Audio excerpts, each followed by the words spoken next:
Welcome back.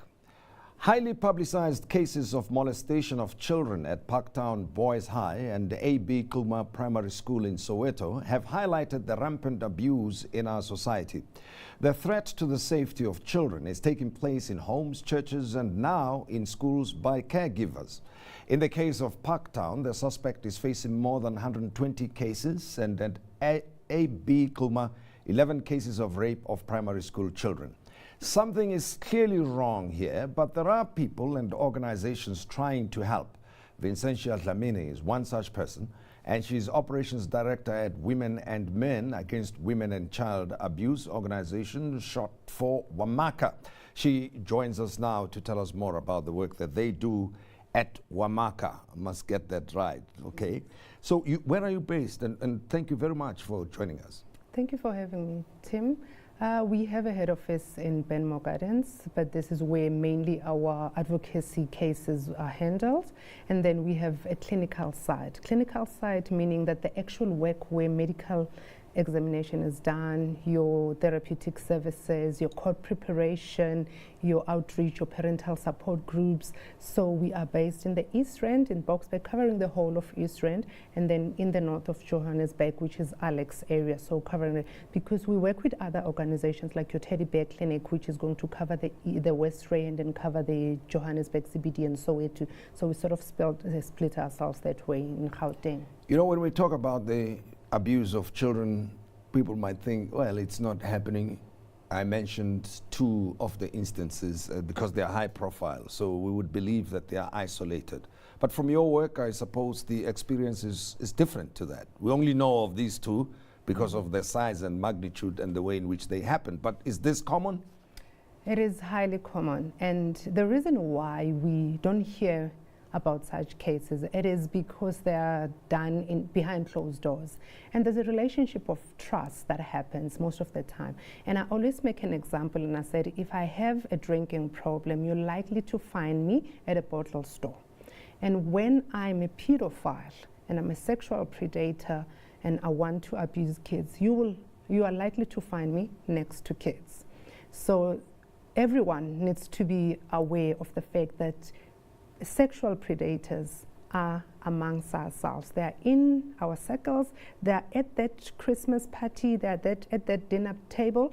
They are teaching our children sports. They are teaching our children maths. They are preaching. They are there. They are community leaders, because people think that the stranger is the most dangerous one. But now, I suppose, you know, most parents, when they leave their children in the care of a school caregiver or a caregiver anyway, they do so with trust that this is a trained person who means well, who's chosen the work of looking after children, right? That it's a calling for that matter, and therefore must do so with trust when they leave their children in the care of such individuals.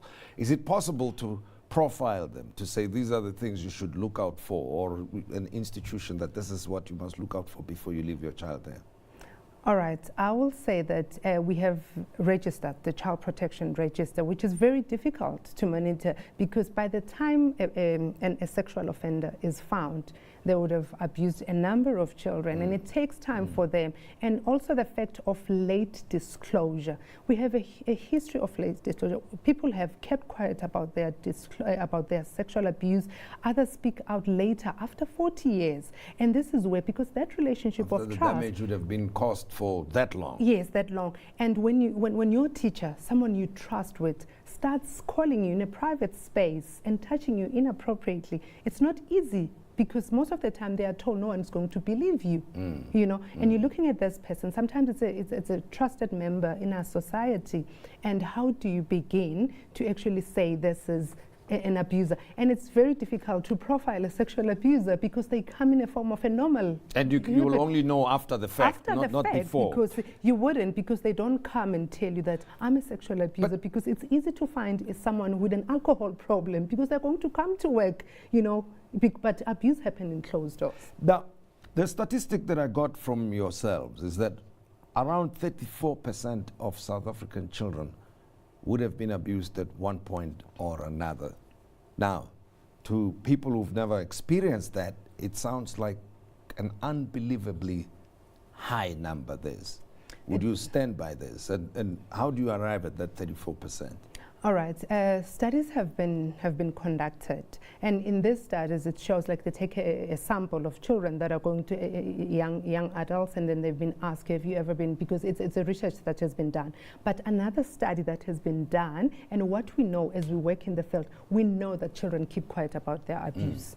So that figure is slightly actually lower than, because child abuse is not spoken about.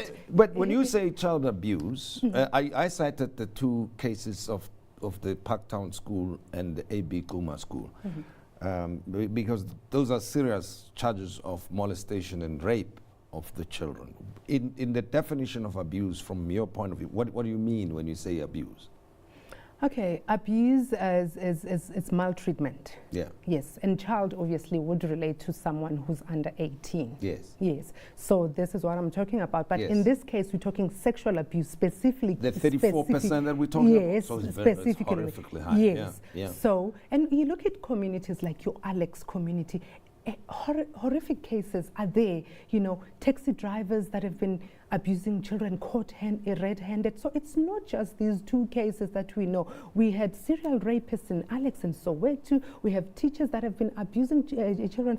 And you spoke about how do we protect our children. Yes. I spoke briefly about the Child Protection Register, which each and every institution that employs anyone who's going to work with children, they need to screen that person and say, is this person fit to work with children? But unfortunately, because I might have been abusing children for the last decade, but I have not been caught, so my name is not going to be on the register. So, but organizations have to screen. Let's talk about your organization, Wamaca, then. When do you come in? What interventions do you provide, and even advice for that matter? What work do you do to help the children and help the communities? All right, we're trying to look at abuse in a holistic manner, because before they could have been abused, we look at primary prevention. How do we give children a language where they would understand? Because how we raise our children to say yes every time, go to the shop, yes to everything, but to sexual abuse. So this is an adult. We've actually taken the responsibility and given it to children to protect themselves. And it is unfair, because the truth is, if my father tells me this is how it's going to be, even my stepfather says, this is how I'm going to touch you. And remember, there's a grooming process. Before they could just do horrific things, they start with the small things, trying to find, and it is very difficult. So we've also launched a hashtag Mini Me Too campaign, but this hashtag doesn't encourage children to speak about their abuse on social media like the Mini Me Too campaign. But this campaign is actually looking at taking the shame away from the victim and putting it where it belongs, and this is the offender, and actually talking about private parts and giving it the right names, because children, you know, they don't talk about it. They call it my biscuit, you know, they call it names. So we need to encourage our children to call their private parts with the actual names, because those are the other things. And we are putting, you know, so that is the one campaign that we're doing. We also give the clinical services after the fact that they are abused. Now we're going to collect your evidence. We're going to do an assessment, we're going to do a therapeutic intervention. We're going to liaise with your child welfare and social development to place the child, if the child was abused within the home. Now, can you please give advice to parents who may be concerned about this? What should they look out for? Because probably children are afraid, fearful, and may not tell anybody because of the threats made to themselves. Are there any particular signs? And thereafter tell us how they can get in touch with you. All right, I think parents know their children. So once there's a change in a pattern, the eating pattern, the sleeping pattern, you know, the behavioral, if a child acts out sexually, but it doesn't mean that all the changes that you're going to see, they are, you know, they confirm sexual abuse. But for example, there is language that is used by a child, and if a child starts talking about semen, then it's a different story. As a parent, you need to worry. But there are, you know, natural play when another child show me yours and I'll show you mine, and they take out an underwear, wants to see that the boys' ones and the girls' is different. And I think always when they see this, they need to verify them, as opposed to taking, you know, making conclusions. And I also like to say that when children talk about abuse, parents, the manner in which they're going to respond plays a pivotal role in how this is going to... And of course, the parents sometimes, see this as embarrassing and want to hide the information. But for those who want to speak out or intervene or help the child, can they get in touch with Wamaca? And if so, where? All right, they can call, those with access to email, they can send their request for intervention at info@wmaca.org. They can also call our head office line, which is 011-789-8815. They can also visit our website, which is www.wmaca.org.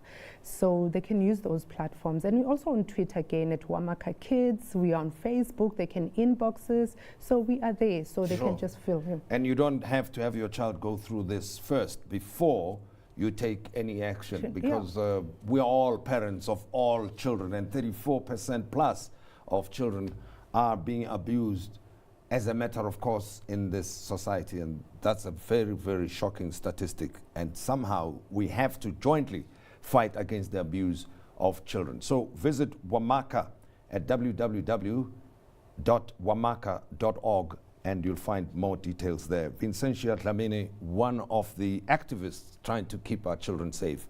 We appreciate your time. Thank you for having me. Thank you. And that's all we had for you here on Tonight with Tim Modise. And until the next time, good night to you.